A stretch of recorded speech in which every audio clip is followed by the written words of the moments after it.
नमस्कार, मैं हूं प्रगति अग्रवाल और आप देख रहे हैं राष्ट्र जगत विजन न्यूज। छत्तीसगढ़ के बस्तर जिले से भानपुरी से लगे आमबाल गांव में चुनाव सभा को संबोधित करने प्रधानमंत्री नरेंद्र मोदी का मंच पर मोटा नाच से स्वागत किया गया। आपको बता दें, पीएम मोदी ने मंच पर बलिराम कश्यप को याद किया।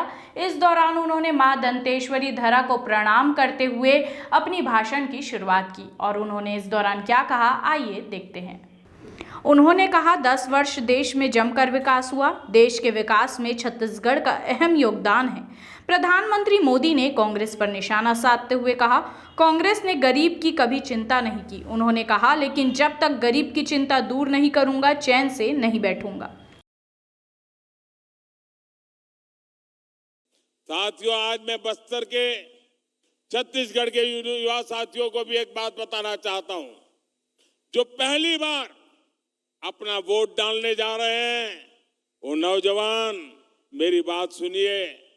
आपको 2014 से पहले की घटनाओं के बारे में जानना जरूरी है। 2014 से पहले दिल्ली में जो सरकार थी ना, अखबारों में बड़े बड़े घोटाले छाए रहते थे। लाखों करोड़ों के घोटाले, यही खबरें होती थी और पूरी दुनिया में हमारे देश का नाम पूरी तरह बदनाम करके रखा था। 2014 में देश ने कांग्रेस की सरकार को उखाड़ फेंका और पूर्ण बहुमत की भाजपा सरकार दिल्ली में बनाई। आज घोटालों के बजाय दुनिया में भारत के गौरव की चर्चा होती है, भारत के सामर्थ्य की चर्चा होती है। आप मुझे बताइए, आज दुनिया में हिंदुस्तान का डंका बज रहा है कि नहीं बज रहा है? ऐसे नहीं, पूरी ताकत से बताएं, हिंदुस्तान का डंका बज रहा है कि नहीं बज रहा है? अमेरिका में हिंदुस्तान का डंका बज रहा है कि नहीं बज रहा है? यूरोप में हिंदुस्तान का डंका बज रहा है कि नहीं बज रहा है? जापान में हिंदुस्तान का डंका बज रहा है कि नहीं बज रहा है? सिंगापुर में हिंदुस्तान का डंका बज रहा है कि नहीं बज रहा है? आपको गौरव होता है कि नहीं होता है? आपका माथा ऊंचा होता है कि नहीं होता है? इसलिए मेरा युवा साथियों, आपको एक बात जरूर ध्यान रखनी है। आज देश के बहुत कम राज्यों में कांग्रेस की सरकारें बची हैं और एक बार जाती है ना, 25-25 साल तक वापस नहीं आती है। और इसलिए जब इनके पास सरकारें ही कम है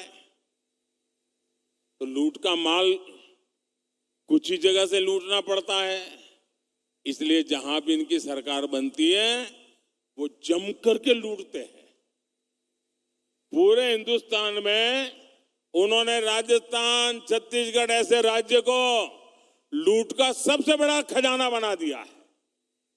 छत्तीसगढ़ के ही लोग मुझे बताते हैं कि कांग्रेस के हर छोटे बड़े हर नेता ने 15 साल जो तक सरकार नहीं थी ना, वो जो खाद पड़ गई थी ना, वो भी जमा करने में लग गए 5 सालों में। यानी 15 साल तक इनको छत्तीसगढ़ को लूटने का मौका नहीं दिया। अब वो सारी कसर भी अभी निकालना शुरू कर दिए हैं। अरे इन्होंने तो गौमाता के नाम पर भी भ्रष्टाचार किया है। जिन्होंने गोबर तक को नहीं छोड़ा, उन्होंने क्या क्या नहीं किया। इनके भ्रष्टाचार के सबसे बड़े भुक्तभोगी मेरे नौजवान हैं, मेरे बस्तर के लोग हैं। कांग्रेस ने युवाओं को नौकरी का वादा दिया था, लेकिन नौजवानों की नौकरी में ही घोटाला कर दिया। कांग्रेस के नेताओं ने पीसीएस भर्तियों में अपने बच्चों, अपने रिश्तेदारों को सेट कर दिया। किया कि नहीं किया? चारों तरफ लूट मचाई नहीं मचाई? इनकी पार्टी तो राजनीति में भी अपने ही बच्चों को सेट करती है और नौकरियों में भी यही करती है। छत्तीसगढ़ के लाखों परिवारों, आदिवासी, पिछड़े परिवार के बच्चों से कांग्रेस ने नौकरियां छीन ली है, आपका अधिकार छीन लिया है। नौकरियों तो दी नहीं, जो पहले से सरकारी नौकरी में है उनको भी कांग्रेस ने लोगों ने लूटा है, परेशान किया है। ट्रांसफर पोस्टिंग को लेकर यहां सरेआम भ्रष्टाचार हो रहा है, बोली जाती है, ऐसे ही उगाई की जा रही है।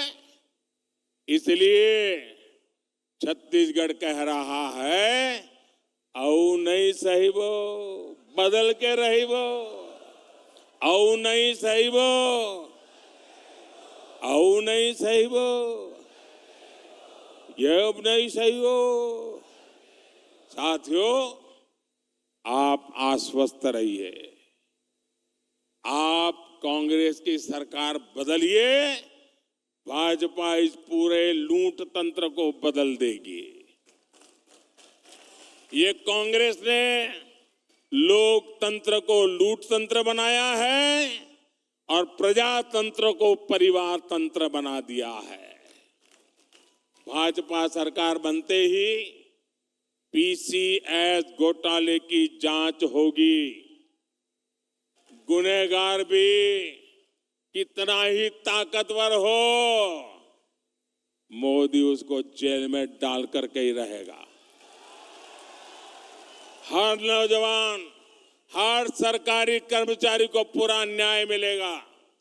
फिलहाल इस खबर में इतना ही। ऐसे ही ताज़ा तरीन खबरों से जुड़े रहने के लिए देखते रहिए हमारा चैनल राष्ट्र जगत विजन न्यूज़। इसे लाइक करें, सब्सक्राइब करें, नोटिफिकेशन के लिए बेल आइकन जरूर दबाएं। नमस्कार।